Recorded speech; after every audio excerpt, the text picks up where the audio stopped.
What's up, guys? It's Bradley with the Insurance Guys podcast. Hey, look, recently I actually got 2 more days out of my month. If you know me and you know how tight my schedule is, me getting 2 more days is huge. And I'm going to tell you how I did that. I did that with CoverDesk. Guys, this is not a testimonial, even though they are a sponsor. It's not a testimonial. It's not a made-up story. This is a real-life story. Me as a new agency owner, obviously, my business organization chart, I fill 80% of the seats, right? Well, one of the things that I do, because I wanted to make sure that my people get paid right, is I reconcile all my commission statements for all my carriers. And literally, guys, when it comes around payroll time, it takes 2 whole days for me to reconcile for the agency and reconcile for my agents. And I recently trained my CoverDesk virtual assistant on how to reconcile the agency commissions for my management system, which I'll say is not a popular management system. It's a newer management system. And I was able to train her how to do that. Literally, guys and gals, it bought me 2 extra days in the month. I could get 2 more days of production, get 2 more days with my family. Think about what you could get from 2 days. That's what this service from CoverDesk has provided me. Give CoverDesk a call or head over to www.coverdesk.com. Thanks. Insurance agents from around the world, welcome to the Insurance Guys podcast. My name is Scott Howell, your fearless host and leader, insurance agency owner and insurance evangelist for I Protect Insurance and Financial Services, based out of Huntsville, Alabama. And before we get started on today's episode, please help me welcome. He is a 6'3" sophomore from Saraland, Alabama. Parade first team All-American, Rivals 5-star recruit. He is a fantastic insurance agent and a great American. Ladies and gentlemen, please put your hands together and welcome the incomparable Mr. Bradley Flowers. How are you, Bradley? Hey, Scott. How are you today? I'm best I have ever been. Bradley Flowers, I do not have the Mickey Mantle gene. What's that? That's what I talked about last week on Troy Coursegarden's podcast. Ladies and gentlemen, today I become the first United States citizen, the first American in the history of the United States of America to podcast live while having COVID-19. You're looking at him right here. I am positive for COVID-19. How many days positive are you? This would be day number 4. And let me just say that I am humbled and honored to be the first American in the history of the United States to podcast live while he has COVID-19. I'm excited and proud to be here. It has been an experience that it's one of those strange things, man. Woke up Saturday morning. I was in a deer blind with my son trying to kill one of those big mossy oak deer we got over here, and nose started running and started having some upper respiratory stuff. That night I started not being able to breathe a little bit real good, and I thought, I'll just go get tested. What's it going to hurt? Got up the next morning at 8 o'clock in the morning, went and got a quick test. What do they call those? The ones that come back in like 5 minutes, and rapid test, and came back, and sure enough, I had COVID-19. The thing about it is that I find to be odd is the people that find out that you have it, if they've had it, they want to tell you about their symptoms and what they went through. And I think everybody's a little different. I don't think anybody's the same, but I had a Zoom call with someone from Salesforce this morning, and he had it, and he sounded way worse than you did. And he was on day 1. Not to make light of your situation, but hopefully we don't have to release this podcast posthumously. I think I said that right. Wouldn't it be great? Hey, Bradley, you have my full authority to release this at my funeral if I do end up having to go to the hospital and get put on. Don't even joke about that. Joke about that. I guess I joked about it, but it's not funny. It's not funny. I was genuinely saying, hopefully that doesn't happen. Well, I'm excited to be here. We've got an exciting guest today that I've been wanting to have on this show for a long time. There's one thing I'm going to tell you guys about today's podcast that I can guarantee you, every one of you. Today's podcast is going to be one of those that you're going to turn off when it's finished, and there's going to be so much information that you're going to think about, ponder on. I think that it's going to be one of those that you're going to want to go back and listen to again.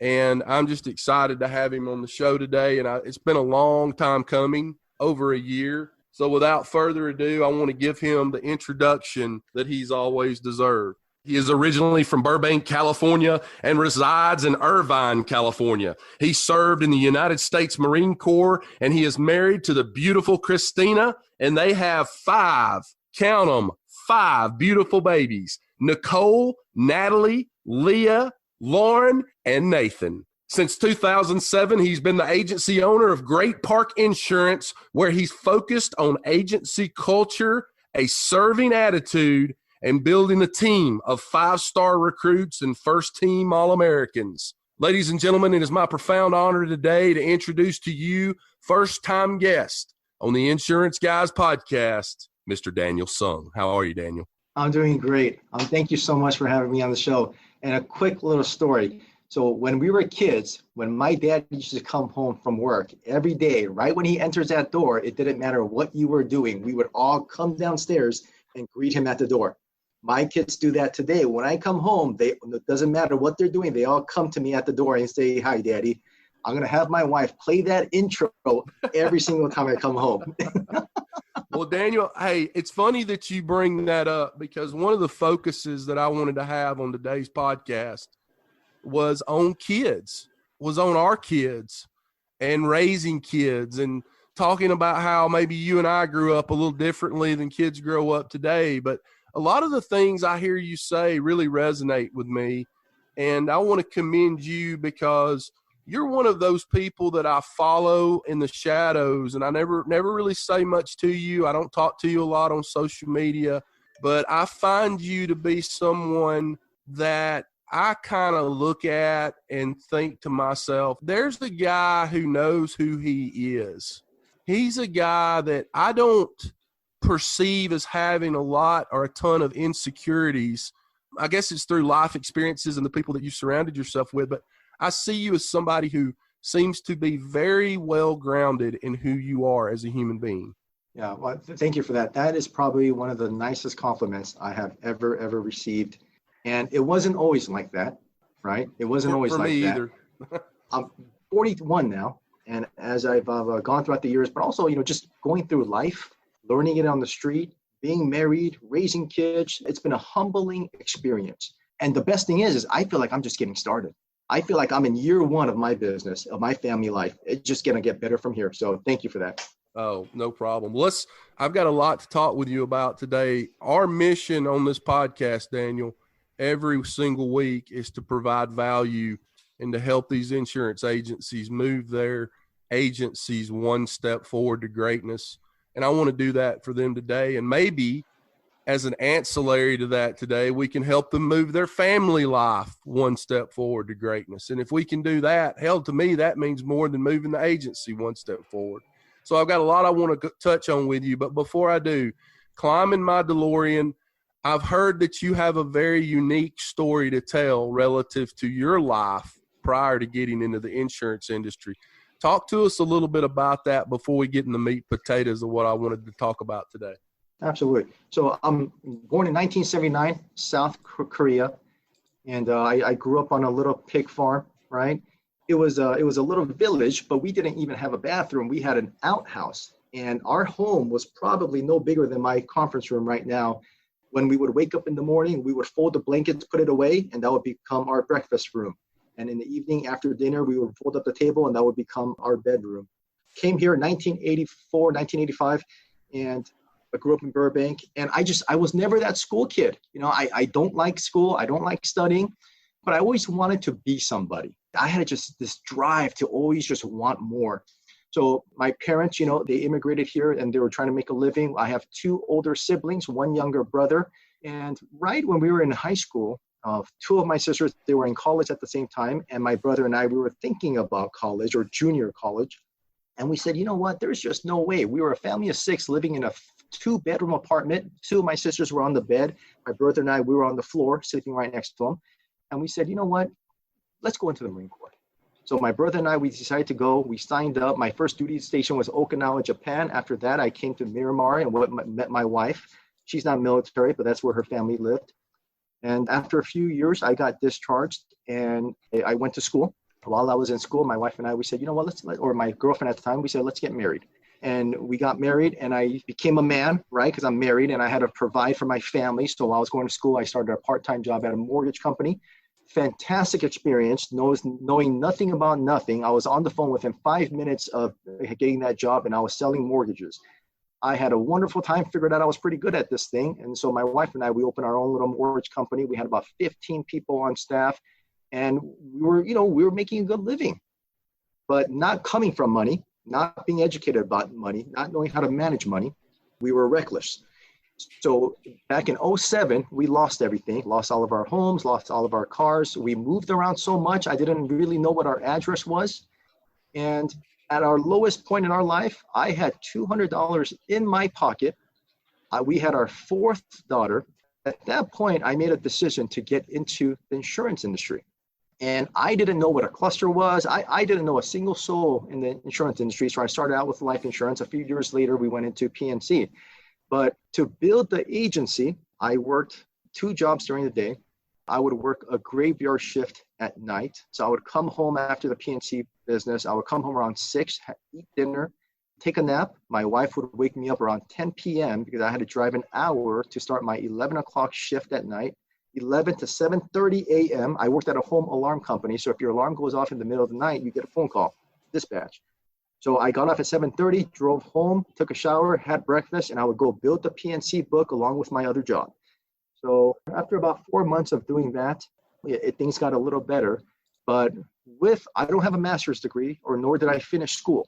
But those tough years of my life, I learned so much about who we were. And the proudest thing that I can ever say about those tough times is my wife and I, we cried every night. We prayed every night together. And I get emotional when I talk about it now. She has been my rock. She never made me feel bad. She never talked down to me. We were one unit. I read more books than I ever did in my life during that point. My car was a personal development vehicle. Windshield University. Exactly, right? Exactly. But I could tell you, we planted our flag together and we made a decision. I wasn't making any money anyway, right? So we said, let's really get after this thing. And I always tell this Subway story, right? Because this is how bad it was. I had 4 kids. On a Friday night, we would go to the local mall out here. My kids were young, so they didn't know any different. But our Friday night dinner was a $5 foot-long Subway sandwich. And we would cut that into quarters, 4 pieces, and my kids would have 1 each. And then we would let them run around in the grass area so they had a time of their life. But I always tell people this, I said, if I'm not going to feed my kids, who's going to? And the one thing that I always wanted to make sure, because I could lie to everybody else, right? I could tell you that I'm working hard, I'm getting after it, I'm doing my best, right? But the one person that you cannot lie from or you cannot run away from is that mirror. All I wanted to do was look in that mirror every single night and be proud of the person that I saw. And wherever we are today, wherever that may be, we came out of those tough times. But it's because we stuck together. And the proudest thing is that my relationship with my kids and my family got stronger through that. Thank you for sharing that story. That means a lot to me that you were able to share that with us today. And I think everybody listening to this can take something from that. But we have a lot of young agents that reach out to us that are about to go out on their own, or they've been an employee agent and they're about to go start an independent agency. I don't know, Daniel, if there's anything more important when you're doing that than having a spouse that is supportive of what you're about to try to go accomplish. It's hard for them because maybe they don't understand how difficult this is about to be. Hell, for that matter, most of them don't understand most of the people that call and email us don't really, I don't think, have a full understanding of how hard this is about to be, much less a spouse. But boy, I'm telling you. You're absolutely right. If you got somebody behind you, really beside you, that is supportive and believes in you enough to say, I know that for the next 5 years, we're going to eat shit, but you're going to do this. I don't know that there's any more important part of this equation than that. What are your thoughts, Daniel? I 100% agree. And she has humbled me so much. And there's one specific moment, and I see it in my mind's eye right now. There was a turning point in my life where, I don't know if you guys know this, but there's the welfare program out here. It's called WIC. And we were literally, it's food stamps. So we were on food stamps. My wife goes to the local grocery store and she's in line getting ready to pay for her food with the food stamps. There is cereal, milk, fruit for the kids. And she looks back behind her and she sees our friend. So she came home and told me this. And I said, God, please tell me you did not pay with the food stamps in front of her. She said, of course I did. And I got upset with her for a few days, right? And then she said to me, why would I be embarrassed of where we are today? It's where we are today. It's not where we're going to be. So she always had it in her mind that it was a moving train and this is just a point in our life. So when I heard that, it really just helped me to understand that she believed 100. She was saying, get your butt to work. Don't worry about what other people think. Get your butt to work. And I got to tell, I hope for the people that's listening, right? My wife's dream when she was a kid, people would ask her, what do you want to do when you grow up? She said, I want to be a mommy. My whole focus in life was she's going to stay home and raise the kids. Now, that's not for everybody, but that's what she wanted to do, right? So I told her, I said, listen, when we were young, I was 24, she was 23 years old. None of our parents thought this marriage was going to last, probably, right? But I told her, follow me. I promised you I will give you everything. All you got to do is just follow me, right? And that's my driving force every single day. I love coming out here. I feel like I'm living my dream life. Why? Because I'm giving it all 100% every single day. And that's what we try to teach our kids, right? Not by the words that we say, but by the examples that we live by. But I get fired up. There is not another thing that I would be doing today. I love what I do. I love it every day. And I love building the team up. I love getting somebody from point A to point B, right? And a lot of that is leadership, right? But maybe it's the core in me, right? But I get fired up. It's a stressful business. How often, when you're dealing with difficult days, do you let your mind wander back to some of those harder times as a mechanism to infuse gratitude in your attitude in present day? Great question, Bradley. Man, every time I come home and I see those kids greet me at the door, it doesn't matter how tough my day was. It doesn't matter what I went through. It all just brings it back to this is why, and now I work a lot. Now, the first 5 years in the business, guys, I took 7 days off. First 5 years in the business, 7 days off. 5 of them were for Christmas, right? My wife would go to church with our 5 kids. People thought she was a single mom raising 5 kids, right? Now, as a leader, right, I don't know if we can afford having tough days. Right. And that's what I try to preach here at the office is that, hey, leadership is a gift.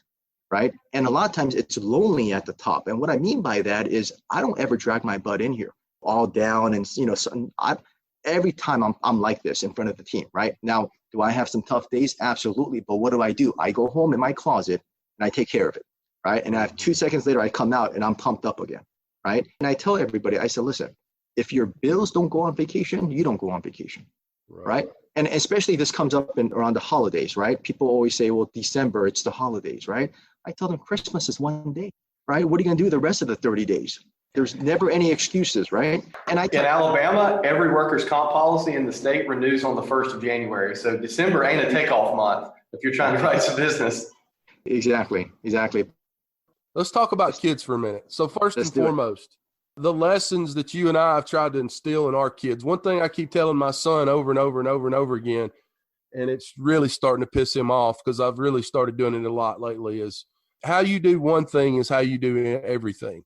How you do one thing is how you do everything, whether that's cleaning his room, whether that's his homework, whether that's just anything that I have him do, because I've noticed if I let him, and I think kids are, for the most part, kind of this way anyway. If you let them half-ass, they'll half-ass anything that you let them do. But one of the things that you said the other day on one of your videos on Facebook is you were talking about your kids, and you started talking about having date night with your kids. And I want to talk a little bit about that because that was something that really resonated with me and something I want to try to start doing here at our house. So talk a little bit about that, Daniel. My wife, she's just amazing, right? So she said, so growing up or raising the kids, we're always going somewhere. It's always busy, right? The kids are just always being dragged around. So one day my wife said, you know what, the kids are getting older. We really do need to connect with the kids.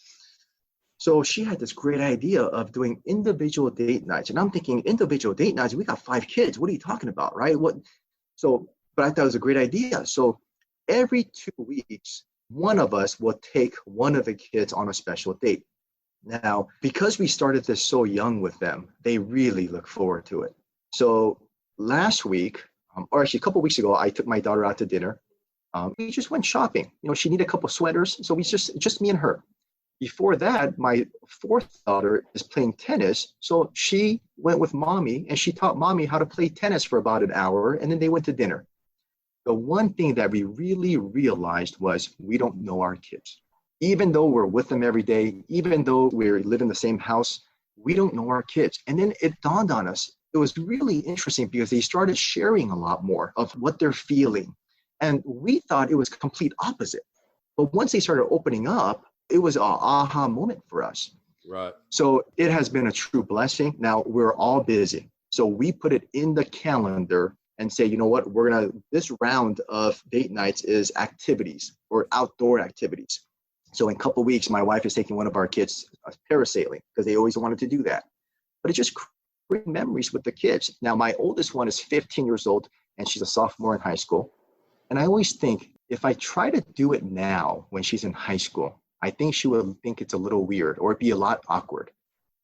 But because we've done it her whole life, she talks to me about everything, even boys.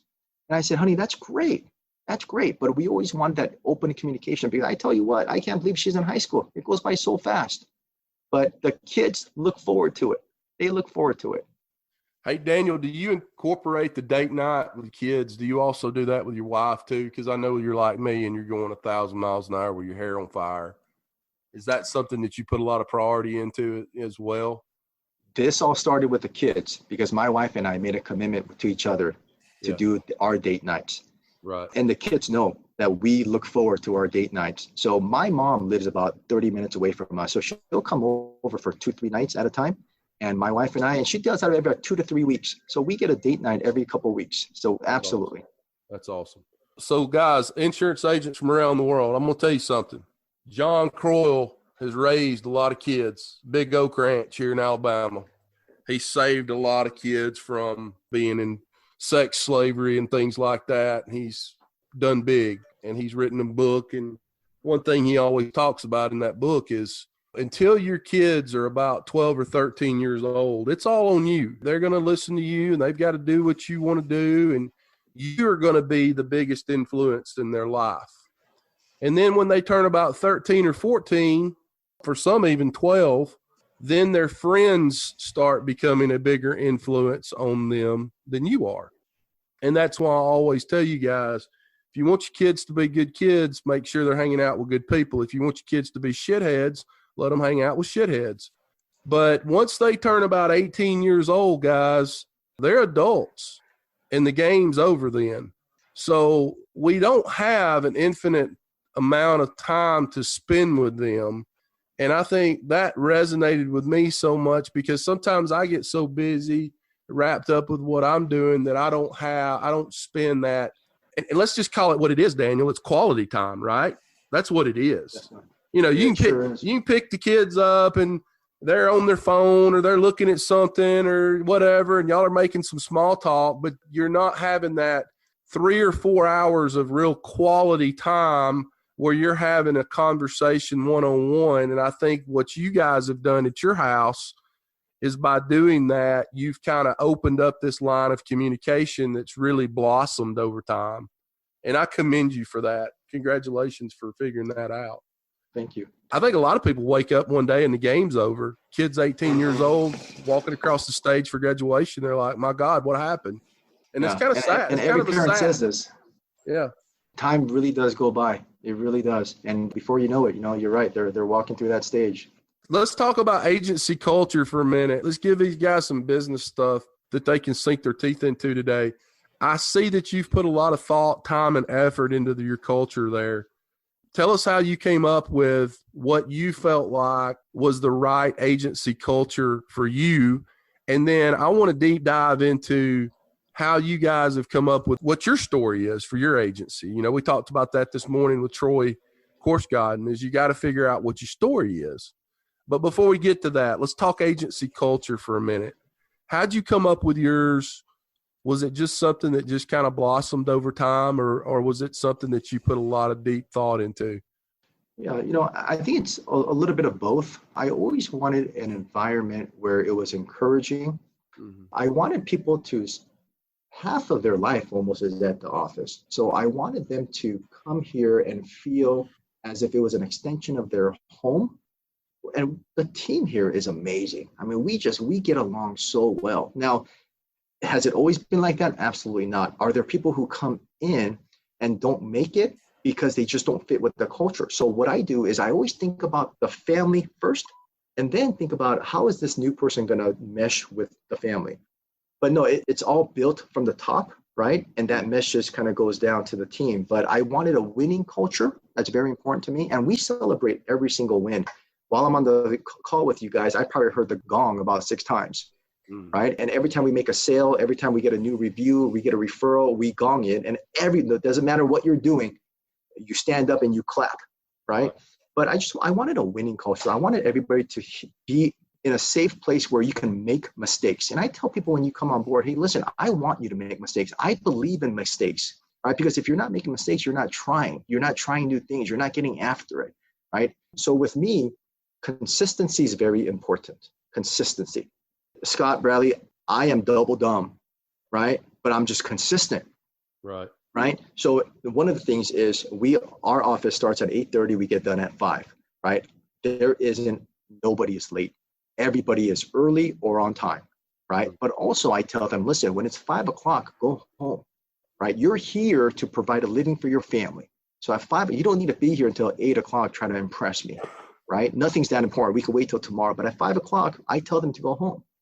But it's just consistency and always putting them first before me.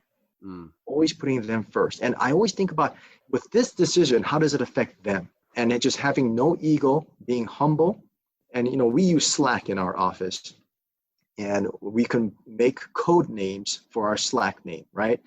And my Slack name is Waterboy, right? Because I'm here to serve the team, right? I want my starters up in the front, right? It's all about them. When we have an appointment here in the office, we make that risk manager, account manager, whoever's appointment it is, we make them look like a superstar, right? So we'll pull them into the conference room. Whoever's appointment that is, their picture will be there big on the TV with all of our other teammates around them. We're highlighting them. Yesenia will come in and ask if they want coffee. Now, a couple of weeks ago, she was sick, right? So I was here helping out. So I went to one of my guys. I said, hey, look, they're here in the conference room. I told them, when you go in there in about 5 minutes, I'm going to come ask you if you want coffee. I said, please say yes. Right. So they're in the meeting. I knocked on the door. I said, John, would you like some coffee? He says, yes. I come in and I grab it and I'm serving him. Right. But then the prospect sees that. Right. But also, what does that do to the team member? Right. It makes them feel special. It makes them feel as if we're one team working together.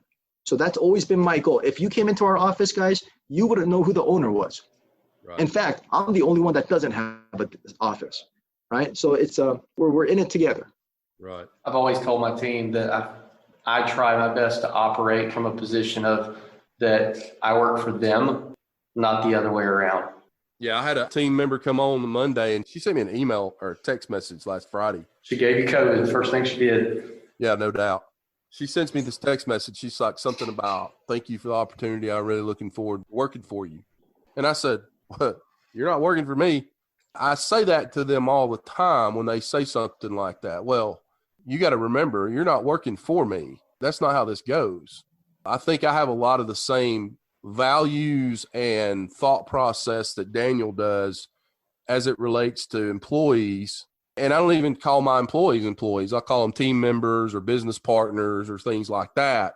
But Daniel, I think some of that maybe have rubbed off on you and I in the Marine Corps. You think the Marine Corps had some effect on us relative to, as it relates to the lessons and the teachings of the Marine Corps doctrine? I really do. Looking back at it, Scott, I mean, the Marine Corps, I tell everybody, the Marine Corps was one of the best things that I did in my life. It taught me discipline, focus, and I'm talking laser focus, right? Like the lighting in this room is very dull, right? But I'm talking laser focus. It taught me to never make an excuse. Right. Right? You never make an excuse for something that didn't go your way. Right? We are in total control of our life and the outcome of our life. And I was never, I didn't get into trouble as a kid, but I think the Marine Corps just gave me the Marine Corps actually, it gave me a clear picture of what hard work and commitment is, right? Hard work and commitment. So I run with it, right? I don't look right. I don't look left. I put my head down and just run. But the Marine Corps absolutely shaped me, and it helped me to achieve a lot of the things that I wouldn't have achieved without it. But in life, it's a wonderful lesson. It's a wonderful experience for people. Now in Korea, I don't know if you guys knew this, it is required 2 years of service. So every male has to do 2 years of service in South Korea. So it's compulsory down there. Yeah. Let me use a quote that I heard off of your Facebook page. Your words whisper at me. Your actions scream at me. Yes, sir. And I'm going to say this about leadership and about team members. You know, when you've been doing this a long time, no matter what occupation you're in, you can kind of tell when somebody's all talk and no cattle. And we have people occasionally come into our agency that do a whole lot of talking, and then they get in there. And that's kind of goes back to my thing about you can kind of tell what kind of employee you're going to have or team member you're going to have after about 90 days. Because anybody can fake the funk for 90 days. What is it you say that happens after 90 days? The crazy comes out. They let their freak flag fly. They let their freak flag fly. Yeah, that's right. Yeah, 90 days, you know, whether it's a girlfriend or boyfriend, team member, they can all keep it all together for about 90 days. And then at about the 90-day mark, the wagon wheels start falling off. But that was something I heard on your page, and it's always resonated with me that there's a whole lot of people that want to do a whole lot of talking, but there ain't a whole lot of folks want to do a whole lot of doing. Right. The actions quote is just so it's true in so many areas of life and business. And then you talk about people doing a lot of talking and not a lot of doing. I've had folks in here that have worked for us that I had one in particular that's no longer here that would try whatever possible to brown nose or, hey, look what I did or this. And the only way to impress me is actions. There you go. That's it. And I know that some of the team listens to this, like literally that's it. Show me what you do. Yeah. Yeah. Well, I agree, right? And I think sports and sales, right? Being in sales is it tells so much about you, right? But I believe in any organization, salespeople are king and queens, right? Nothing happens until the sale is made. But sales is such a mental battle, right? Growing an agency, working on the marriage, raising kids, it's all a mental battle. And I always tell people, you can get excited for a day or two or three, right? Or even 30 days. I think even 90 days is tough, right? But the true winners, right? And the true people who are sincerely wanting it for themselves or their family will stay focused for 5 plus 10 years, 30 years, right? But everybody could fake it for a day or two or three.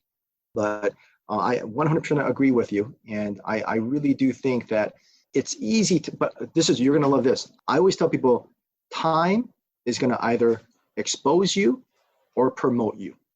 And that's exactly what that is. Absolutely. Daniel, I want to say one thing here, and then I want to get into getting to know your people on a real level. And I got a story to tell you. So yesterday, my business partner, Clint Orr, called me. And for 1 hour, we had a discussion about our insecurities as human beings with each other. It wasn't a business talk. It was a life talk. And there was some things that had kind of happened and been said that I'd kind of brought to his attention relative to his psychology and the way he thought about things. And that led to this conversation.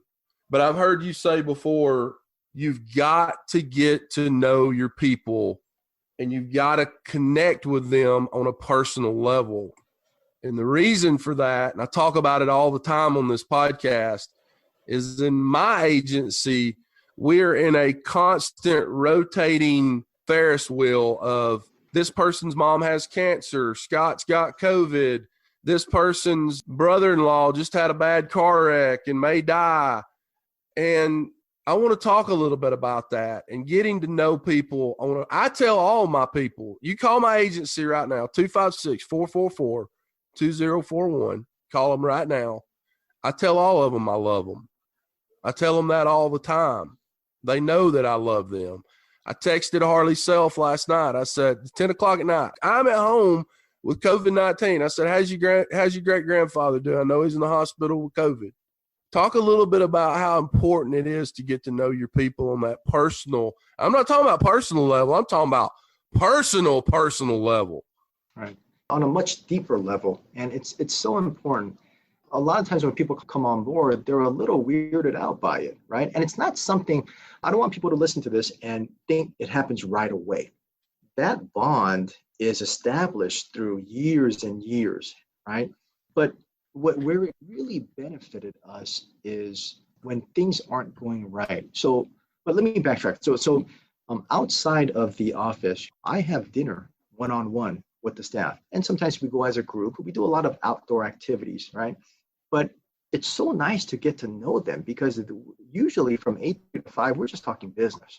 Right? And we'll have a few breaks here and there talking about life, but I don't get to connect with them on a one-on-one level, find out how their marriage is doing, how their kids are doing. We talk about, we even talk business still. We talk about our goals, if we're on track. What it really allows me to do is to have that tough conversation with them when I know that they're not giving me their all. When they're half-fasting it, or when they're giving 60%, when I know that they can give a little bit more. So I've had some tough conversations, and we literally have cried together in the office, right? But they know where it's coming from. They know where it's coming from, a good place, a place where I care, where I love them. So the response that I get is so warm, and it's never defensive because of that relationship. Now, there's some people where if I had that kind of a talk in the very beginning, because the relationship isn't built or cemented, it'd be a little weird, right? So all the team members are different, but I think it's important to always start that relationship because there are going to be tough times. There's going to be deaths in the family, car crashes, there's going to be some divorces, and that's where they really lean on you. And they, a lot of times they want to see how you react. What's your advice? And that one little word that you tell them changes their life forever.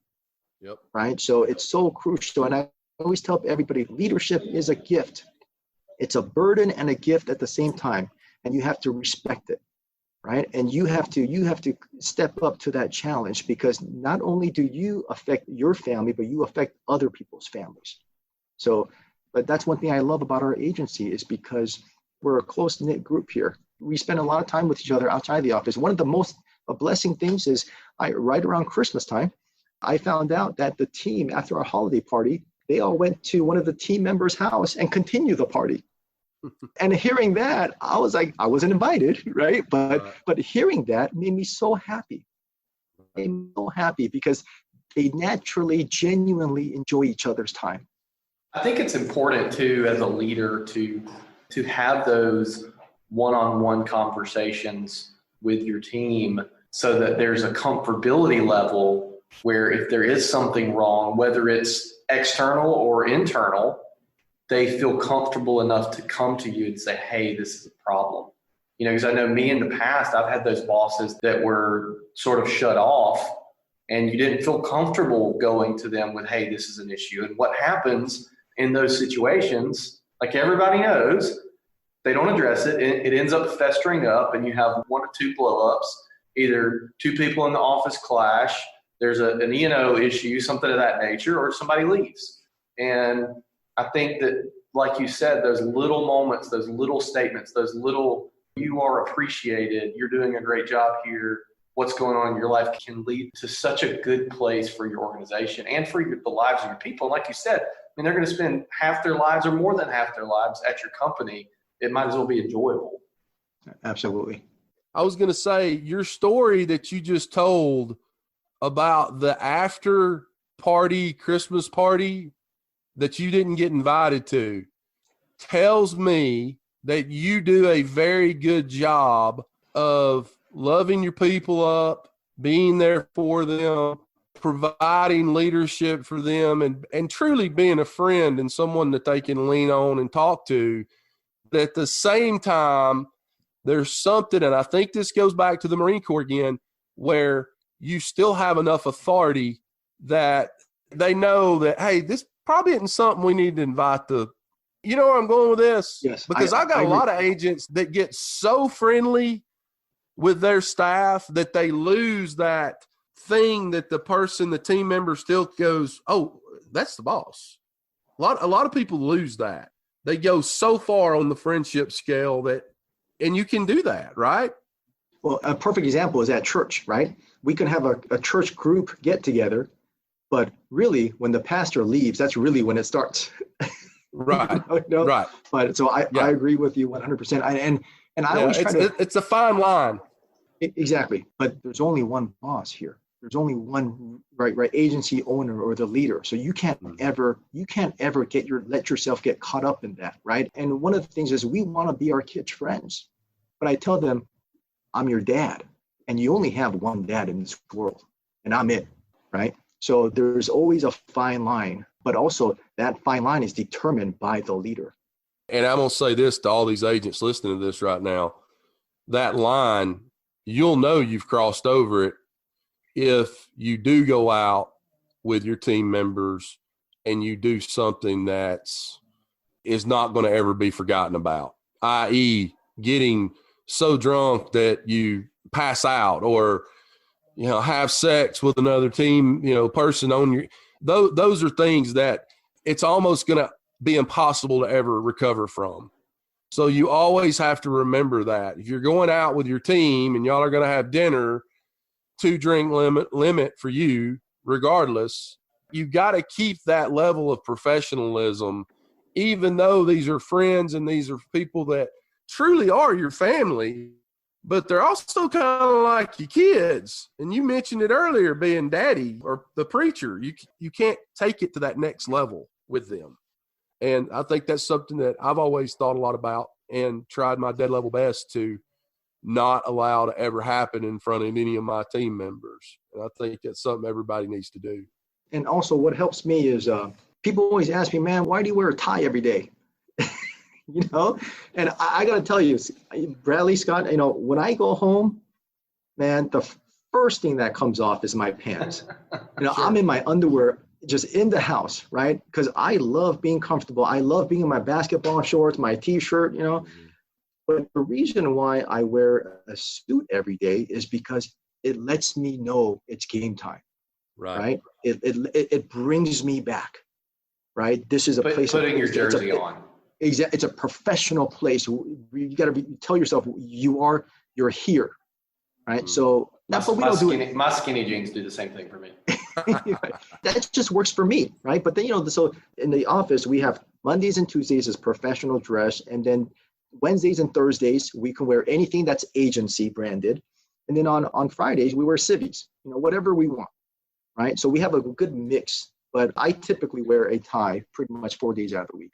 I have this weird habit, Daniel, and you just reminded me of it, where no matter what I'm wearing during the workday, and this goes back to when I was in school. So I went to a school that required uniforms in an area that traditionally does not require school uniforms.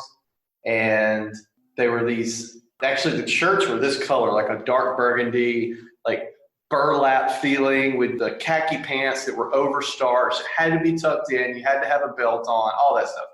And as soon as I got home from school, I took those clothes off and changed. And I still do that to this day. It's almost like getting the work off of you. You know what I mean? Like, let's change out of these clothes up and get some fresh clothes on. So anyway, I don't know. I just felt like sharing that. Share bear. Jocko Willick always says, first rule of going home after work is you need to take your uniform off when you walk in the door. Right. It's compartmentalized. It's the first way that you can mentally switch over from work to home and have a different attitude and those types of things. Second thing I'll say, going back to professionalism, there are a lot of people out there listening to this right now, whether it was their upbringing, whether it's insecurities from a previous life that they had.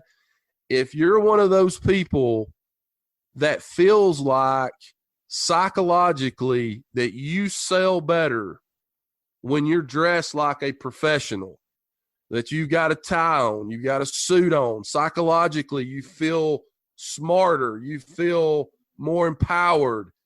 You need to be putting a damn suit and tie on every day. Right. Right. Yeah, And there are a lot of people listening to this right now that may be that way. And some people, wow, that's crazy. You're still the same person. No, you're not. No, you're not. Not psychologically. If you have insecurities from a past life where you were poor, you grew up in a trailer, Scotty Sanderson Home Center, Hamilton, Alabama, if you need double wide. If you grew up poor, inside joke, and you need a suit and tie on or to dress business casual, or you need a $300 pair of shoes on, and that helps you sell more insurance policies, you better be out getting you a bunch of that, because whatever it takes to get you in that frame of mind is where you got to be. Daniel, would you like to expand, or Bradley? I do. And another great example, I had a producer where they were working from home, and for whatever reason, their numbers were just not hitting it. You know, they were not achieving their goals working from home. So we made one little switch, one little change. They're in the office now. And guess what? The numbers skyrocketed. So for whatever reason, their mindset just wasn't the same working from home and working in an office. Right. And I can go into all the little things why, right? But some people perform very well at home or wherever you are, right? But then you have some people who just get in a different mindset and a different zone when they're in the office amongst the other agents, right? And they can listen to the other person's phone calls, right? They feel a little bit more professional, or they're actually working. At home, for a lot of people, it's too easy to turn on the TV and sit on the couch, right? So 100% agree with you. Also, Scott, I have a question here for you. Go ahead. Do you still wear shirt stays? No, because you can't find them anymore, or I probably would. I have a hard time. I've actually looked for those and I couldn't find them. I'm sure they're probably sold on Amazon somewhere. You know what? Don't even worry about it. I got you. I still to this day wear shirt stays. Yeah. Yeah. I love a shirt stay. What is that? So a shirt stay is you know how when you lift up your arms and your shirt's tucked in, it's all tucks out. Uh-huh. A shirt stay, you hook it on the bottom of your shirt, and then there's on the other end, you hook it to your socks. So even if you do this, you lift up your arms, the shirt still stays tucked in. So when I wear a suit, which is occasionally if we're meeting with a big client or something of that nature, but back when I used to wear suits, I used to wear a suit every day. That used to drive me insane when my shirt came untucked. I had a little bit of a muffin top anyway, so it always like exacerbates it, Mm-hmm. And there is a product that is it looks like imagine a ping pong ball cut in half, and then there's a flat piece that goes on the flat part, and it's got a magnet, and the round part is rubber, and you hook it on the bottom of your shirt, and it just clips on it goes right under your belt line, and I never bought them, but I saw those. Yeah, shirt stays are not that important as much as important for Daniel. But when you're built like the Grinch, like I am, and I'm 6'3", I've got a long torso too. So regardless of where I buy my shirts, most of them aren't long enough anyway. So shirt stays are like a godsend for stuff like that. Yeah. So, hey, Daniel, I want to shut this thing down in a minute, but before I do, I want to ask you a question. I want to give these agents a visual of your office in terms of how you have your agency set up over there. I know, if I'm not mistaken, you're majority personal lines, correct?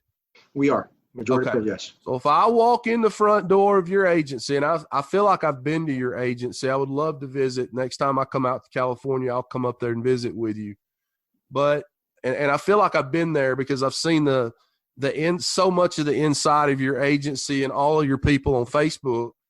2 monitors you've got there in your conference room with you, the orange color scheme.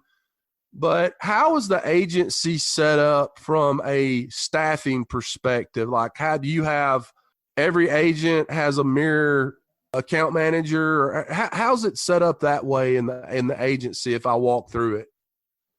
So we have 2 personal lines risk managers. We have 2 commercial lines risk managers, and we have 2 CSRs, and we have 2 hybrid commercial and personal lines risk managers. And we have Yesenia, who's the agency manager. Okay. Now, for us, sales is sales and service is service. So if our risk manager sells a policy, and we transition them out in about 90 days with communication, but about after 90 days from the buying date, they go ahead and switch over to the account or the account managers. But that's typically how we have it set up. We have 2 full-time account managers where they will take care of the servicing and everything else. And then our Yesenia, who's our agency manager, she kind of steps in with assisting with a lot of the things that's day to day. Do you ever have an issue with a risk manager that doesn't want to turn over the relationship of the account to the account manager? I've had some where the clients hold on a little bit longer, but the risk managers are very happy to let them go to their account managers. As Scott is over here coughing up blood in the video. That's okay. So have you gotten big enough, Daniel, yet? Have you hired a full-time CFO or full-time marketing team for social media yet? How are you with those two aspects? We have not. Oh, and also we have 2 full-time VAs. Last year, I made a huge commitment to really turn our agency around and really get heavy into automation. So everything we do is based on automation. Right. But no, we do not have a CFO. And then also the marketing is, we don't use HubSpot or any of these scheduled posting platforms. Right. So all the marketing is done here in-house. The team does help out, but my finger is the one that posts every single post that comes through. Have you guys use Infusionsoft, correct? We use Infusionsoft, yes. Yeah, we use Infusionsoft, and for our phone system, we use TurboDial, and we use Slack for our internal messaging. What was that transition like, getting your team to sort of buy in? Because I know Infusionsoft can be an overhaul. Bradley, I tell you what, we went from hard phones. I mean, our life flipped upside down in 24 hours. And 3 days into this new system, the team calls me into the conference room, and I thought there was going to be a riot. I thought they were going to revolt. But just a couple of days later, I mean, now we can't imagine life without it. I mean, it's amazing. It's amazing. And we would never go back, but we absolutely love it. And the thing that I love about it is we're always tweaking. We're always working. It's a lot of fun because we'll tweak this one little campaign and we just see this big win that comes out of it. So it is so much fun. But with Infusionsoft, right, you have to build it from scratch. Mm-hmm. So 4 months of my life, I was just on Zoom with our developer, just building out every single email, every single text messages, every single piece of communication. But it's really fun too at the same time. And it's really rewarding to see it work. What I've found you have to do on those, anytime there's a technology change, no matter the company, no matter how big or how small, there's always going to be growing pains. Sure. And the team members usually are the ones that wave the white flag first. And what I tell people when we change technology, we're getting ready to change phone systems here literally in the next couple of days, you have to hold on right past the suck. Yeah. It's going to get really, really, really, really bad. You're going to want to pull the plug or pull the ripcord, and then you're going to start getting used to it. Then you're not going to want to go back. Right. One out of every 100 times is there something that you should probably go back to. You know what I mean? Sure. And that sounds like that was the case with you guys. It was. And you nailed it right on the spot, Bradley, because I told him, listen, it's going to get worse. It's going to get worse before it gets better. You know, and we still haven't learned it completely. So we're always making changes, but that's what's great about it too. Hey, Daniel, what are you guys using for your AGM? What's that? AMS? Your agency management system. Oh, yeah. We're using, right now we're on AMS 360. The contract is up here in August, I believe. So we are considering something else. Gotcha. But right now we're on AMS 360. I like the way you said that very eloquently. We're considering something else. Do you have required training every year for your agency team members in terms of, we're going to get better this year at what we do between commercial and personal lines? And then on top of that, do you have any kind of, because you're kind of like me, you're a buy self-motivation or motivation books and things like that. Do you have things that you require them to do or read throughout the year any courses they take? I don't. We have weekly meetings and we have monthly meetings, and then we'll have some carriers come in. But our weekly meetings, we have a lot of meat in our weekly meetings where we go through a lot. We go through, what's upcoming, what's working, what isn't. I don't put any reading requirements because I always felt that if I did, they would push back or they wouldn't enjoy it.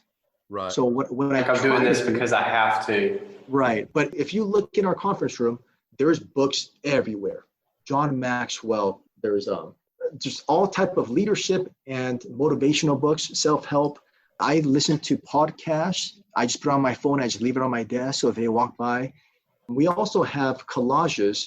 Each team member did a collage, and they're assigned that week. It's kind of like their dream board. And that week, they share their dream board. All right. But so we do little things like that, but no official training outside of the office. Gotcha. Well, man, I really appreciate you being on the show today. If there's one, go ahead. So I have bad news. What's that? It's no inauguration day. Donald Trump did not pardon Joe Exotic, so we're not going to be able to interview Joe Exotic. Oh, man. I told Scott last night if Joe Exotic got pardoned, I was going to try to get him as a podcast guest. Oh, that sucks. That's all. I do also want to say publicly, for the record, in front of God, country, Daniel Seong, and the Insurance Guys podcast listeners, that now, February the 5th will have been 1 year since I've seen you in person. Now that you have gotten COVID-19 and you're going to have the antibodies, we have to do a podcasting session in person. We owe it to the world. It's got to happen. So just putting that out there. I appreciate that, Bradley. I look forward to seeing you, brother. I miss you. I miss you too. Seeing you in person and getting to spend time together. And I don't know, it's been a long year, but it's 2021. We've got a vaccine. It's time to move on, right? It's time to move on. But Daniel, I want to tell you how much I appreciate you being on the show today, brother. You are a very special person. I hope that one day I get a chance to spend more time with you and get to know you on a more personal level, because I can tell you're a very special person. And God knows I would hate to have to run up against you selling against you, because I bet you can sell these shit out of some insurance. Woo! I am humbled. Every one of my family members know that I'm on the podcast today because I told them. And I want to say this publicly, your podcast was the first podcast I ever listened to. And I was so pumped up and I got so much out of your podcast that I went back all the way from the first episode and caught up. Yeah. And you're doing a great thing for the industry. And I know it's tough. It's not easy to consistently do the schedule, research, connect, edit. It's a lot harder than people think. Exactly. So thank you for all that you do, because I have learned so much from what you guys are doing there for the industry. So thank you. We do appreciate that. But at the same time, I don't want to sound egotistical by saying it's a lot harder, because it's a lot of fun. We get a lot out of it. But it's the guests. It's not us. Right, Scott? I mean, the guests are the rock stars. 100%. Hey, tell your family I said hello. When I come out there, I want to meet them. I want to meet your kids, wife, the family. I want to meet all of them. I'd love to do that. That would mean a lot to me to get a chance to do that. And I really appreciate you saying all that. But guys, listen to me. We all need some Daniel Seong in our life. And if the next time you get down and things aren't looking good and you got COVID and things are sideways in your life, I encourage you to go friend request him on Facebook and follow him. And Daniel, I'll encourage you to keep putting out positive vibe videos on Facebook, because God knows we all need it right now. Go find him on Facebook and watch a little bit of what he puts out. He's got a way of putting out positive vibes that I love. And I just appreciate him being on the show so much. And remember this, rewards come from action, not discussion. Get your ass out from behind that desk today and go build relationships in your community. Go make money for your family, for your wife and your husband and your kids' college fund, and your parents who are struggling out there. And go be a better insurance agent this week, and go make a change in your community and make a change in this country. And we love each one of you, and we appreciate how much you mean to all of us. And thank you so much for being a part of this show every day.